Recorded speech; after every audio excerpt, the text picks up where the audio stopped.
ইপু ভাই ধন্যবাদ আপনারে। আজকে আসলে মূলত ঈদ খুবই খাসে, কিন্তু আজকে যে বাজার আমরা দেখা তো ভাই বাজারের কোনো আকাশ পাতাল দেখা যান না। এই পরিমাণ ক্রেতা বিক্রেতা আমরা বাজারের সমাগম হয়েছেন। আর বিশেষ করে ঈদুল আজহার উপলক্ষে আমরা ইজারাদারের পক্ষ থাকি ক্রেতা বিক্রেতারে ঈদের অগ্রিম শুভেচ্ছা।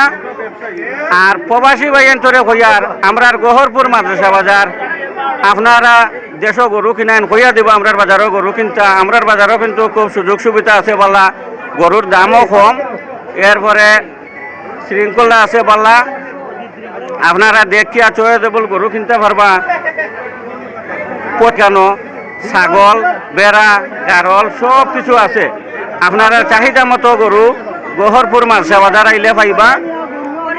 আপনারা দেখতে পাররা আজকের যে বাজার আমরা আসলেও বাজারের যে শেষ সীমানাত আমরা ইজারাদারেরও শেষ সীমানা কোথায় আছে আমরা বলতে পারি না। আর আমার ইপু ভাইয়ে তাই লাইভ করা তাই আপনারা বিস্তারিত কইবা, লাইভটা শেয়ার করিয়া। ধন্যবাদ ইপু ভাই। 22 থেকে ঈদের দিন জমাতের আগ পর্যন্ত দিবারাত্রি একটানা বাজার চলবে। আর আমরার বাজারও সিট যত টাকায় গরু কিনৌকা 600 টাকা সিট। ঈদ উপলক্ষে হোক যে কোনো সময় হোক 600 টাকা, সেও কোনো সন্দেহ নাই। 600 টাকা যে কোনো ধরনের গরু কিনলে 600 টাকা সিট।